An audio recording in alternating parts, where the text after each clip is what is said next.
ঠিকাদাৰজনে কাম কৰা কিন্তু 1.5 বছৰ দিনত আজিলৈকে 10% কাম সম্পূৰ্ণ কৰিব নোৱাৰিলে। ৰাস্তা বেছি দীঘল নহয়, মাত্ৰ 950 মিটাৰ ৰাস্তা। 950 মিটাৰ ৰাস্তা দুয়ো কাষে ড্ৰেইনকেইটা খৰালি চিজন দুটাকৈ খৰালি চিজন গ'ল, সম্পূৰ্ণ কৰিব নোৱাৰিলে। আপোনালোকে নিশ্চয় দেখিছে 10% কাম সম্পূৰ্ণ কৰিব পৰা নাই। কালি আমাৰ মালৱালী আঞ্চলিক সমিতিয়ে যুৱ ছাত্ৰ পৰিষদে যেতিয়া কাৰ্যসূচী ঘোষণা কৰিলে, সামাজিক মাধ্যমত পালে তেতিয়া ৰাতি আহি 4 গাড়ী চেনগেটৰ পৰা ইয়াত ৰাস্তা কাম আৰম্ভ কৰিছে।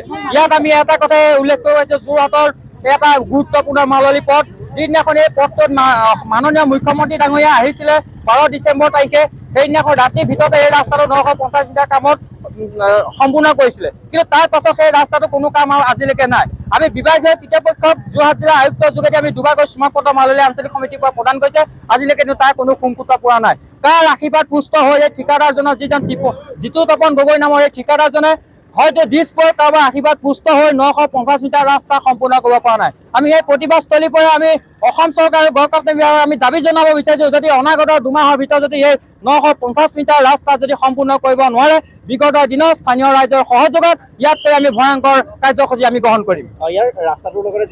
নিশ্চয় আপোনালোকে দেখিছে ড্ৰেইনটো সম্পূৰ্ণ ভুল হৈছে, লেভেল দিয়া ভুল হ'ল আমি যিমানটো জানিছো। কাৰণ এতিয়া বৰ্তমান যিটো ৰাস্তা আছে সেই ৰাস্তাটো জোখতে ড্ৰেইনটো বনাইছে।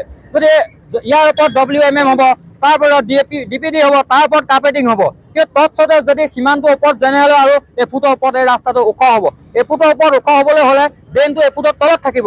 গতিকে নিশ্চয় এই ড্ৰেইনটো সম্পূৰ্ণ কাম ভুল হৈছে। আৰু আমি ড্ৰেইনটো কাম দেখোঁতেও আমি দেখিছোঁ প্ৰথম পৰ্যায়ত ইয়াত ধনশিৰি বালি দি মিহি বালি দি ইয়াত কনষ্ট্ৰাকশ্যন কৰিছিলে। যেতিয়া মালৱালী আঞ্চলিক সমিতিয়ে তাত ওজৰা কৰি দখলে তাৰ পাছত কানাইঘাটৰ বালি ব্যৱহাৰ কৰিছে। কিন্তু আমি এইটোকো কৈ দিবৰ বিষয় যে 1.5 বছৰ কাল এটা 950 মিটাৰ ৰাস্তা যিজন ঠিকাদাৰে নিম্ন মানদণ্ড হোৱাটো স্পষ্ট কথা। আপোনালোকে দেখিছে এই ৰাস্তাটো অটো ছাত্ৰ ছাত্ৰী বা পাব্লিক অহা যোৱা কৰি আছে। ধূলিৰ পৰা আপোনালোকে চাব নোৱাৰে, আপোনালোকে ইফালে সিফালে দেখিলে দেখিব ধূলিৰ পৰা যাব নোৱাৰে। এই অঞ্চলটো এটা হৈছে কৃষি প্ৰধান অঞ্চল। এই অঞ্চলটোৰ পৰা আচলতে দৈনিক হাজাৰ হাজাৰ ব্যৱসায়ী নগৰমুখী হয় ব্যৱসায় বাণিজ্যৰ কাৰণে। এই অঞ্চলটোৰ পৰা দৈনিক হাজাৰ হাজাৰ আচলতে শিক্ষাৰ্থী শিক্ষা অহনৰ বাবে নগৰমুখী হয়। এই পথটোত আজি আপোনালোকে যদি চাবলৈ যায়, এজাক ৰ'দৰ ফলত গোটেই পথটোৱে ধূলিময় কৰ্তব্যময় পৰিৱেশৰ বিৰাজ কৰিছে। বাৰিষা আগমনৰ লগে লগে যেতিয়াই এজাক বৰষুণ আহে তেতিয়াই গোটেই পথটোত আচলতে বোকাময় এক পানীময় এক পৰিৱেশৰ সৃষ্টি হয়, যাৰ ফলত ইটোৰ পাছত সিটো দুৰ্ঘটনা হোৱা আমাৰ পৰিলক্ষিত হৈছে। এই বিষয়বোৰৰ ওপৰত আমি উপায়ুক্তগৰাকীক বহুবাৰ স্মাৰকপত্ৰ প্ৰদান কৰা হয়, বিভিন্ন ধৰণৰ আলোচনা কৰা হয়, কিন্তু আজি পৰ্যন্ত এই পথটোৰ উন্নয়ন তথা মেৰামতিৰ বাবে কোনো ধৰণৰ ব্যৱস্থা গ্ৰহণ কৰা আমাৰ পৰিলক্ষিত হোৱা নাই। সেইবাবে আজি আমি অসম জাতীয়তাবাদী যুৱ ছাত্ৰ পৰিষদৰ মালৱালী আঞ্চলিক সমিতিয়ে ৰাজ্যৰ স্বাৰ্থত আমি গণতান্ত্ৰিক প্ৰতিবাদী কাৰ্যসূচী গ্ৰহণ কৰিছো। আজি এই প্ৰতিবাদী কাৰ্যসূচীৰ পৰা সক্ৰিয় দিব বিচাৰিছো গড়কাপ্তানি বিভাগক। আজি এই প্ৰতিবাদ কাৰ্যসূচীৰ পৰা সক্ৰিয় দিব বিচাৰিছো অকৰ্মণ্য সেই ঠিকাদাৰজনক। যদি অনাগত দিনত যদি এই পথটোৰ উন্নয়ন তথা মেৰামতিৰ বাবে কোনো ধৰণৰ যদি ব্যৱস্থা গ্ৰহণ নকৰে, আমি সময়সীমা বান্ধি দিছো মাত্ৰ 30 দিন।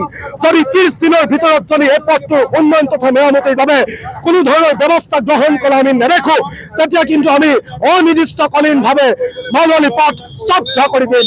অনিৰ্দিষ্টকালীনভাৱে ধাৰাবাহিক প্ৰতিবাদী কাৰ্যসূচী ঘোষণা কৰিবলৈ কিন্তু আমি বাধ্য হ'ম।